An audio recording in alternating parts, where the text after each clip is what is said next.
attractive home of John and Margaret Bryant, the home they've always dreamed of, the happiest investment they have ever made. At last, the Bryants have all the space they need.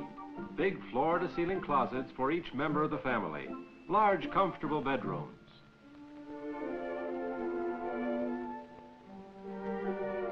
Zoned living areas, a feature in the plan of their home. Assure convenience and privacy for various family activities.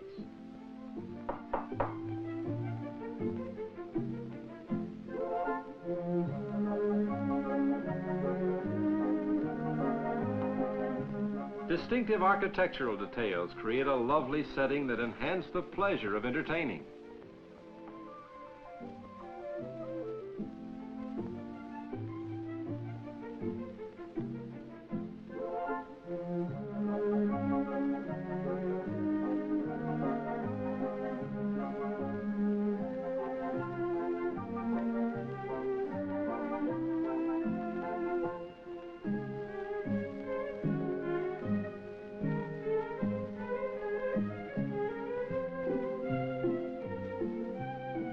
The Bryants have had opportunity for individual expression in this and other interiors throughout the house, in their selection of such things as wall and floor coverings, and the accent colors of fixtures and appointments. The patio, easily reached through sliding glass doors, provides an outdoor living room ideal for separate activities.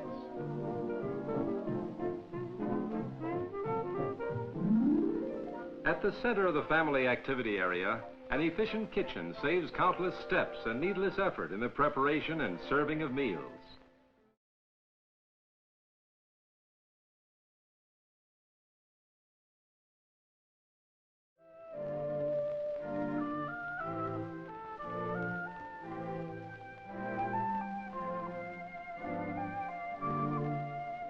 From the wide selection of components available, Margaret Bryant planned her kitchen just the way she wanted it, with an abundance of work and cabinet space, countertop cooking units, built-in oven, and other handy and helpful features.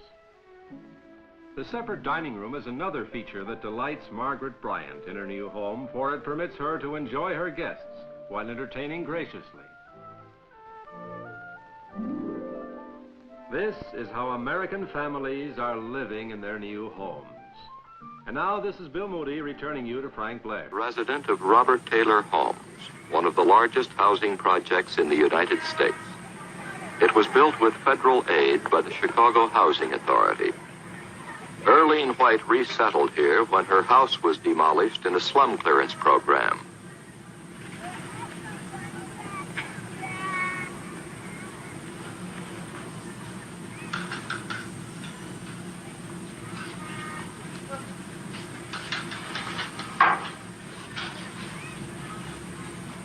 Like many other residents of Robert Taylor Homes, Mrs. White knows that the project is, physically, a vast improvement over the slums. Yet, like other tenants, she feels that within the project's great high-rise buildings, she is struggling with a new enemy. Anyone that is passing a high-rise project and looking in from the outside, it seems like a beautiful home, a clean home, and another place to live in. But I live inside of a high-rise in Chicago, and I know the atmosphere that I am living in. There's so many people in the high-rise, and there are 10 families to a floor. There are 154 to 56 families to one building. To each family, there are from 2 to 10 children. You go out to get groceries, you come up on the elevator, you have to wait 10, 15, 20 minutes before you can get it. With this many people around, in the mornings you wake up, there's children up and down the gallery with the noise, knocking on your door, a couple of neighbors arguing on the gallery. At night when you go to bed, it's the same thing. You feel that there's too many families involved, too many faces that you see.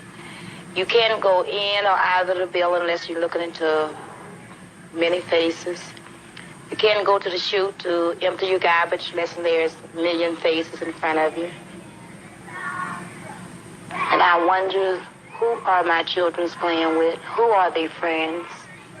I wonder if I can raise my boys and girls here, and they can turn out to be the type of children and young men and ladies that I have always dreamed and hoped and prayed for them to be.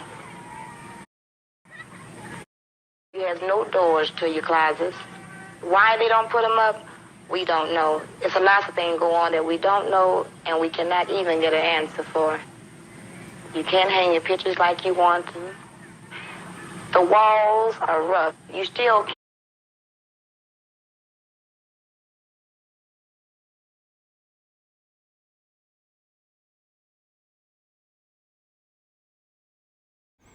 These devils have a whole lot to pay for.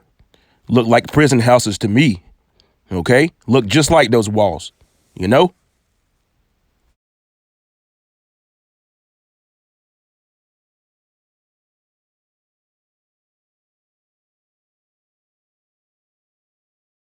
Paint them what you want to paint them. Someone would think that living in a high-rise building with as many family that is involved, that you wouldn't be lonely. But I feel living in a high-rise building like this, that you are very much lonely. There's too many people involved. You don't know who to trust. You can't really trust any to a certain extent because you don't know who the people are, what they represent. The best thing that you can do is try to keep your business to yourself and to stay alone. It makes me feel as if this is not my home. This is only a place where I sleep and pay my rent. It's just like you're closed in a corner with no way out, nowhere to go. When I visit my mother in what some people may call a slum area, I feel this is home. Not because it's my mother's home, but it's because I feel free. I've left behind me the noise. I left behind me the hundreds of children. I left behind me these stone walls closed in on you. When I go there, I can sit on a porch, or my kids can go in the yard and play. I can open a door and walk out and say, don't do this, or come inside and eat. These little small things is really what matters. 3, 4, 9. Earlene White and other tenants have taken their complaints to the Chicago Housing Authority, the agency responsible for planning Robert Taylor homes.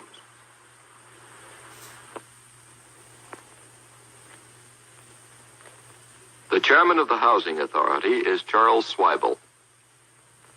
The lack of privacy and the number of people in a high-rise building would not necessarily create a mental strain.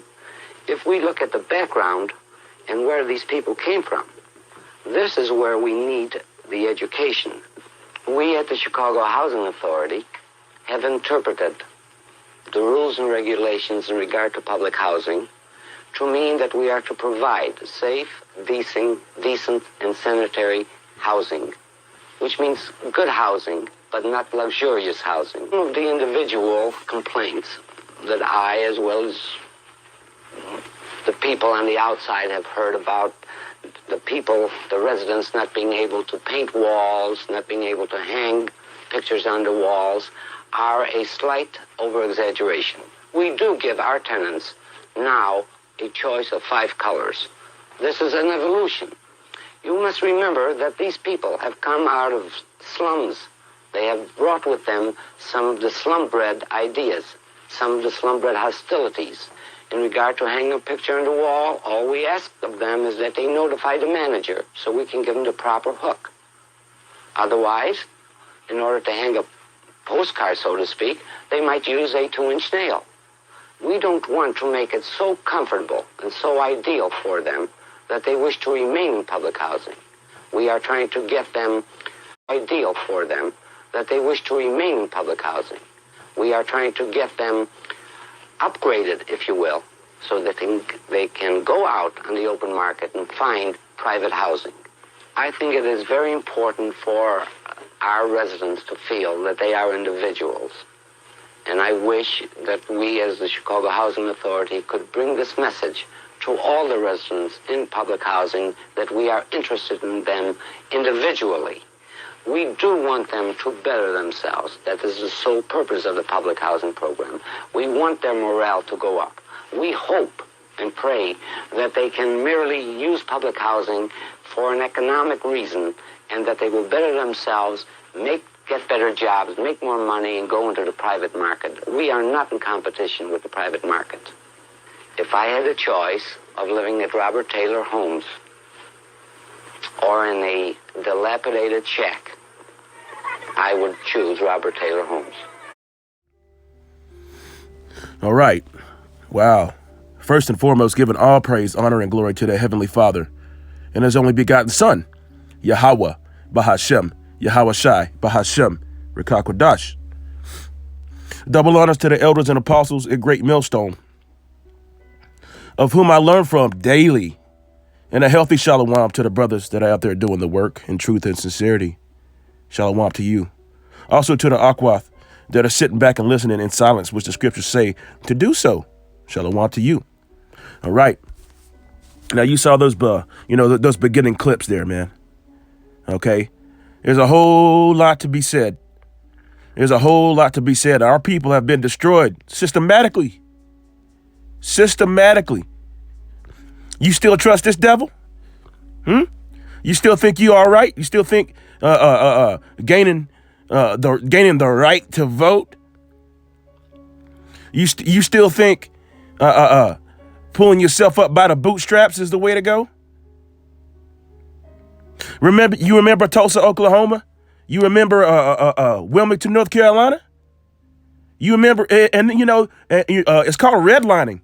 And this happened all throughout the United States, all throughout Babylon. You understand? All throughout Babylon. Now, didn't she have a house?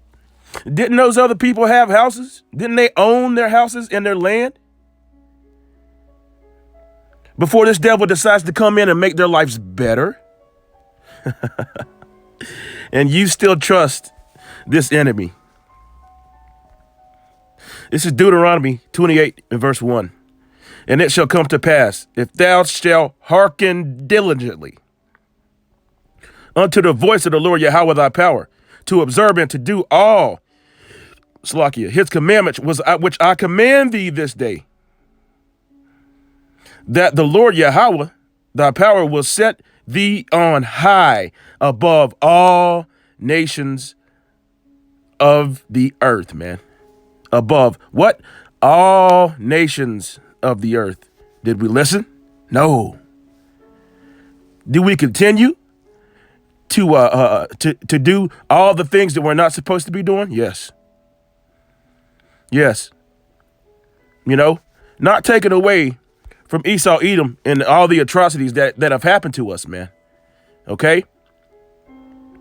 Apparently, before all the projects, before all the redlining, before all that, we were just fine. There was no problem. Of course there was a problem. Baruch 3 and verse 8, we are yet this day in our captivity, but we were just fine. Verse 16, verse 15, but it shall come to pass, if thou wilt not hearken unto the voice of the Lord Yahweh, thy power, to observe to do all his commandments and his statutes, which I command thee this day, that all these curses shall come upon thee and overtake thee. See? See, look. You see that? You see these images that are in front of you? Jake was just fine. Jake was just fine until hand joined in hand. Okay? We all know what the deal is here, man. All right? Look at the smiles on their faces, man. Verse 16, cursed shall thou be in the city, and cursed shall thou be in the field. Cursed shall be the basket of thy store. Cursed shall be the fruit of the body, and the fruit of the land, the increase of thy kind, and the flocks of thy sheep. Cursed shall thou be when thou comest in. Cursed shall thou be when thou goest out. The Lord Yahweh shall send upon thee cursing, vexation, and rebuke in all that thou settest thy hands unto do, until thou be destroyed, until thou perish quickly, because of the wickedness of thy doings, whereby thou shalt forsake me. You see? You see that? You know, and even, you know, even this clip right here, even this is off, man. You know?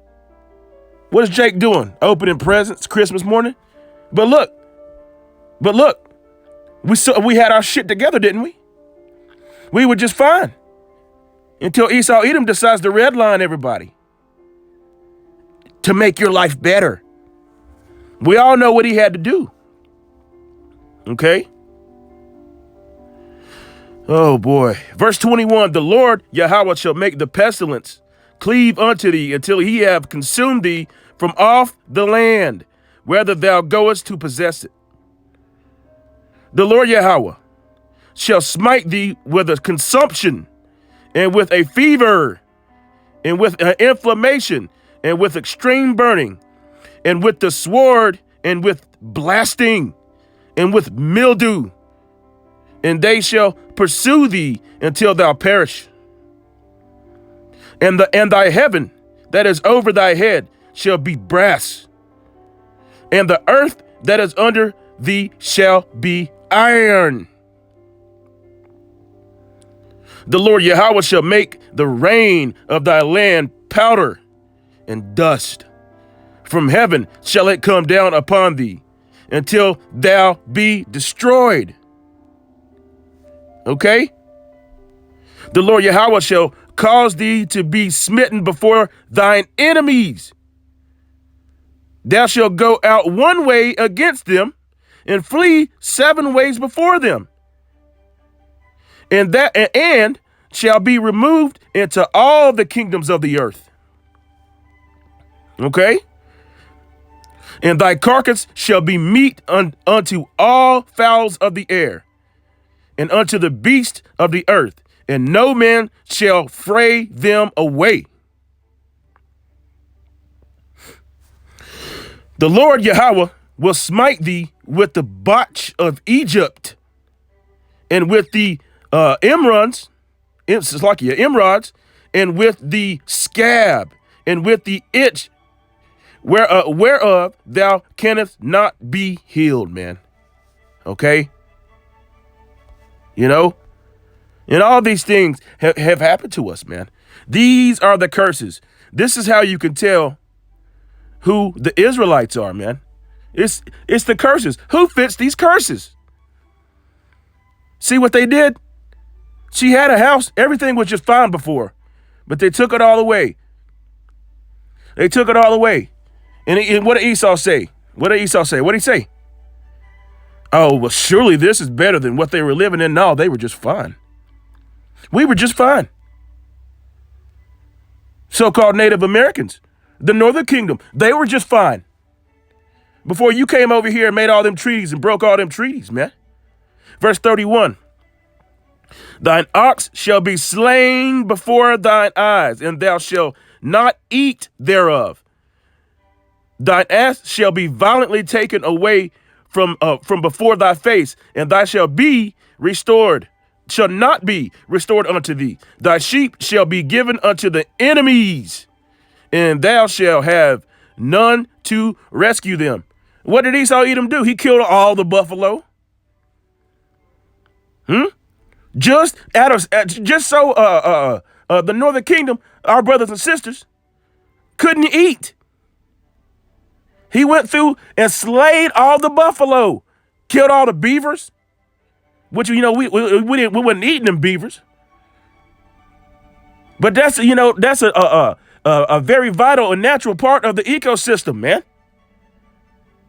You know, amongst other things, man. Elder Yashawamba says this. This is just a percentage of a 0.1% of the wicked and evilness that Esau Edom has done upon this earth, man. You know, and these images right in front of your eyes. I can only imagine how that food actually tasted. You know, it was probably real food. GMOs, it's all there. Okay, but this is mainly about redlining and what they gave us. What they gave us was better than what they had. Okay. Thy sons and thy daughters, verse 32. Salakia. Thy sons and thy daughters shall be given unto another people, and thine eyes shall look and fail with longing for them all the day long, and there shall be no might in thine hand. Okay? I'm going to skip around here in the 28th chapter. When you get a chance, if you haven't already, read the whole 28th chapter. Read it. It can't be talking about nobody else but the 12 tribes of Israel, man. So those people over there in what they call Palestine, those people over there in Israel today, who the hell is that? We know. The Lord shall smite thee in the knees and in the legs. Salakia. The Lord Yahweh shall smite thee in the knees and in the legs with a sore botch that cannot be healed, for the sole of thy foot unto the top of thy head, man. Okay? All kinds of infirmities, man. We going through these curses. This is real. This is real. Okay? Verse 43. The stranger that is within thee shall get up above thee very high, and thou shalt come down very low. Okay? This new Israelite spirit of wanting to build a community, wanting to do this, wanting to do that, stay here. You really don't believe. You want to stay here? You want to stay in this state? You leading the flock astray. There's many Israelites that we got this, we got a reality show. 28 acres. We're gonna grow a vineyard and make our own wine. We're gonna make our own clothes. What do the scriptures say? Let's continue. The stranger that is within thee shall get up above thee very high, and thou shalt come down very low. He shall lend to thee, and thou shalt not lend to him. He shall be the head, and thou shalt be the tail. See? Salakia, excuse me. Moreover, verse 45. Moreover, all these curses shall come upon thee, and shall pursue thee, and overtake thee, until thou be destroyed, because thou hearkenest not unto the voice of the Lord Yahweh thy power, to keep his commandments and his statutes, which he command thee. And they shall be upon thee for a sign and for a wonder upon thy seed forever. And that's just on this side. But for a sign and for a wonder. A sign and a wonder. What is that sign? What is to show you what? To show you who the Israelites are, man. You see? This is not happening to anyone else but the Israelites, the so-called blacks, Latinos, Native Americans, and speckled bird. We are going through this. And you know what? It's going to get worse. He did not put the spirit of fear on us. In Psalms, he said he would be our shield and our buckler. He's got us. Verse 48, therefore thou shalt serve thine enemies, which the Lord Yahweh, which who? The Lord Yahweh shall send against thee in hunger and in thirst and in nakedness and in want of all things. And he shall put a yoke of iron upon thy neck until he have destroyed thee. Okay? And Esau Edom is getting privy to all kinds of things. You can go right now and Google yoke of iron. And it used to pull up all kinds of images of the southern kingdom, mainly, with yokes of iron upon their necks. They used to revel in those pictures. Now you can't even find it. Okay? Now you can't, matter of fact, you know, I might eat my words here, but I'm going to try it. Look at that. I also typed in prison cell walls, right? You remember when the woman, when she was talking about you can't paint the walls and you can't do this, and you know, you look at the wall, what does that remind you of? A damn prison cell. A prison cell, man. Okay? Let's see here. Wrong. Yoke. I don't know why I got fat fingers. Yoke of iron. Let's see what it pulls up. You know, oh, well, there it is. Well, there it is right there. Okay? Look, what is that? What is that? What is that? Look, the Caveman News Network. Yoke of iron. Okay, let's read this again. Verse 48. Therefore, shalt thou serve thine enemies. Who's your enemies? Esau, Edom. And who else? All the rest of these nations, man. Read Psalms 83. Okay? The tabernacles of Edom. And that's the first one mentioned. Amalek's mentioned also, the head tribe. Therefore shalt thou serve thine enemies, which the Lord Yahweh shall send against thee in hunger and in thirst and in nakedness and in want of all things. And he shall put a yoke of iron upon thy neck until he had destroyed thee.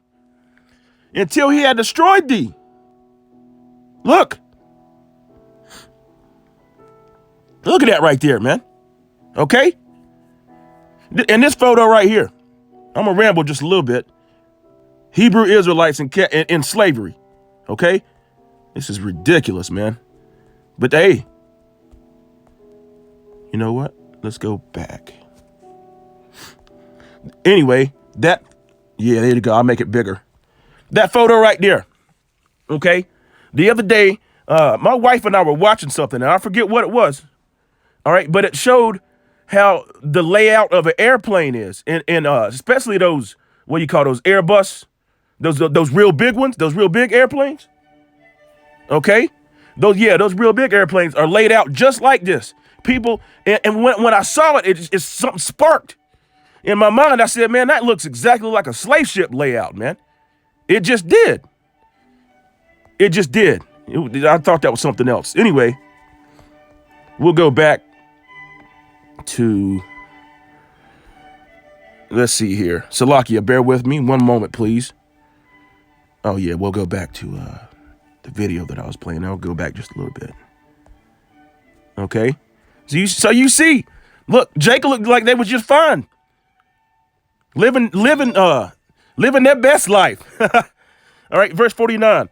The Lord shall bring a nation against thee from far, from the end of the earth, as swift as the eagle flieth. A nation whose tongue thou shalt not understand. We don't understand no English. You see? But it's what it say? It's swift as the eagle flieth, man. Let's go to Obadiah. Okay. Salakia. I didn't plan on going there, but I'm going there. Okay. Obadiah. Let's go to Obadiah. Salakia is taking me so long to get there. And it didn't get it. So let's get Obadiah. Yep, Obadiah. That's what I want right there. Obadiah. What's it talking about, an eagle? Why is there an eagle? Why is there a pyramid on the dollar bill? Why? Why does it say Nova Orbis Seclorium? Or New World Order? Why does it say all that? Okay? Obadiah 1 and verse 3, the pride of thine heart have deceived thee. Who's this talking about? Let's go back. Obadiah 1, the vision of Obadiah, thus saith the Lord concerning Edom. We have heard a rumor from the Lord Yahweh, and an ambassador is sent among the heathen. Arise ye, and let us rise up against her in battle. Verse 2, behold, I have made thee small among the heathen. Everybody is starting to hate this damn devil, man. They're starting to see that they laid down with a great whore, and she laid down with everybody else. Thou art greatly despised. Verse 3, the pride of thy heart have deceived thee, though that dwellest in the clefts of the rock, whose habitation is high, who saith in his heart, who shall bring me down to the ground? These scriptures are extremely accurate. Infallible words from on high. Verse 4, though thou exalt thyself as the eagle, as what? As the eagle, and thou set thy nest among the stars, thence will I bring thee down, saith the Lord Yahweh. Okay? Is that hard to understand? Is it? Let's go back. Let's go back. What does that say? What does it say? The Lord shall bring a nation against thee from far, from the end of the earth, as swift as the eagle flieth, a nation whose tongue thou shalt not understand, a nation of fierce countenance, which shall not regard the person of the old, nor show favor to the young. See? All right, so let's move on. Let's go to, look at what they did. Look at what they did. Redlined. They redlined the hell out of us, man. This is 2nd Ezra 15, verse 10. Behold, my people is led like a flock to the slaughter, and I will not suffer them now to dwell in the land of Egypt. Now there's two different Egypts.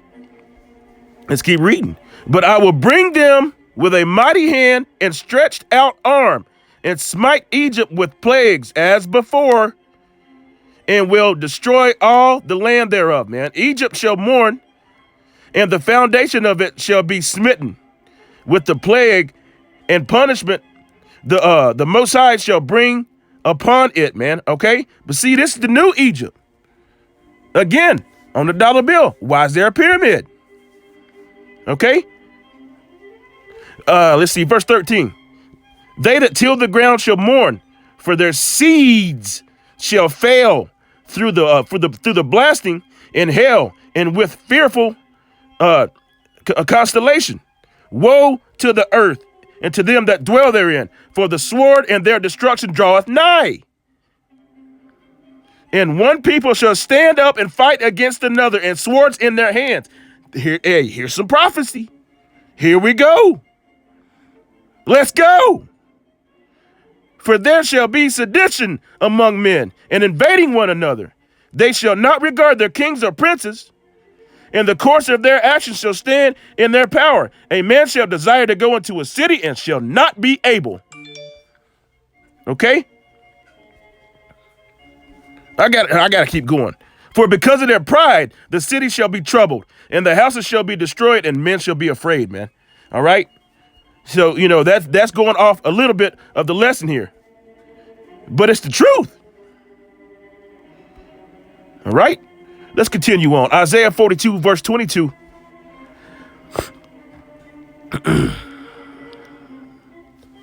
Talakia. I'm going to get exactly what I want here. Ooh. Okay, verse 21. All right, yeah. The Lord is well pleased. For his righteousness' sake, he will magnify the law and make it honorable. But this is a people robbed and spoiled. They are all of them snared in holes. They are hid in prison houses. They are for a prey, and none delivereth, for a spoil, and none saith restore. None saith restore. Okay? And and to be honest with you, again, with these images that you're sitting back and looking at, this is not living. We supposed to be kings and priests. We weren't even supposed to work. Okay? Who among you will give ear to this? Who will hearken and hear for the time to come? Who gave Jacob for a spoil? Who did that? Yahweh Shem Yahushua did. Why? Because we went off. You remember the curses? Who gave Jacob for a spoil and Israel to the robbers? Did not the Lord, he against whom we have sinned? For they would not walk in his ways, neither were they obedient unto his law. Therefore he hath poured upon him the fury of his anger and the strength of battle. Okay? And it shall set him on fire round about. Yet ye knew not, and it burned him, and yet he laid it not to heart, man. Okay? All right? So we caused him to anger, man. We caused him to anger. Again, you want to go back? Let's go back. Let's do that. The Lord shall bring, Deuteronomy 28, verse 49. The Lord, Yahweh, shall bring a nation against thee from far, even from the end of the earth, as swift as the eagle flieth, a nation whose tongue thou shalt not understand, a nation of fierce countenance, which shall regard the person of old, not regard the person of old, nor show favor to the young. Okay? Let's move on. Let's go just a little bit deeper here. Salakia, if this is getting long, but it is what it is, man. It is what it is. Let the spirit just roll. Okay? Verse 59, man. Then the Lord Yahweh will make thy plagues wonderful, and the plague of thy seed, even great plagues, and of long continuance, and sore sickness, and long continuance, man. Okay? So yeah, man, this day, whew. If you don't fear Yahweh Shem Yahushua, man, you got a problem. Verse 64, and the Lord Yahweh shall scatter thee among all nations from one end of the earth, even unto the other. And thou shalt serve other gods. We went the hell off, man. And thou shalt serve what? Serve other gods, which neither thou have their fathers have known, even wood and stone, man. What? He shall scatter thee to the four corners of the earth. So, hey, we should all know that you come from your father. You are your father's seed. It's always been that way, and it's never going to change. All right? So if you think everybody's going to be black or whatever the hell they call mulatto or whatever, you're crazy, man. You're not spiritual, and you have no idea what's going on here. This book is not for you. And amongst these nations thou shalt find no ease. Oh, 28 acres and a mule. We can vote now. See? And among these nations thou shalt find no ease, neither shall the sole of thy foot have rest. But the Lord Yahweh shall give thee there a trembling heart, and failing of eyes, and sorrow of mind. See? And thy life shall hang in doubt before thee, and thou shalt fear day and night, and shall have no assurance of thy life. You see? And shall do what? Have no assurance of thy life, man. And the Lord Yahweh shall bring thee into Egypt. Salakia. Let me start that over. And the Lord Yahweh shall bring thee into Egypt again with ships. By the way whereof I spake unto thee, thou shalt see it no more again.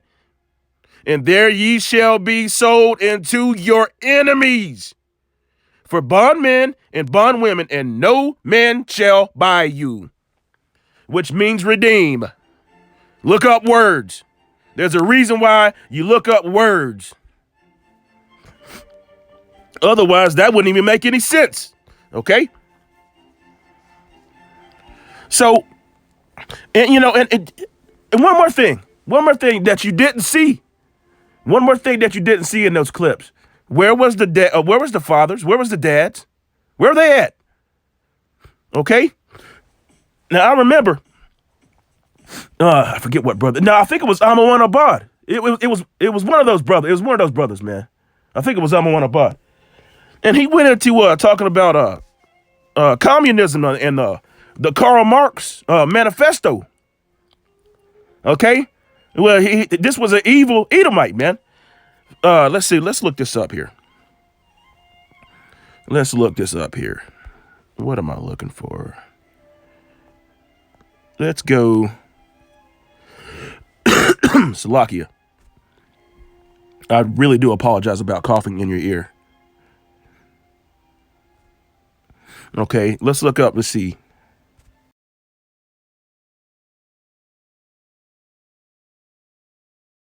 Destruction of the family. Okay. Let's see. Let's go to web. What do we have here? Yeah, that's what Yep. Five things Marx wanted to abolish besides private property. See? And what happened? We're gonna make your life better. We're gonna make your life better by building high-rise buildings so everybody can live in, and you know, it's just gonna be good enough until you can pull yourself up by your bootstraps. But wait a minute. With all that redlining, didn't they own private property already? Unrighteous decrees, man.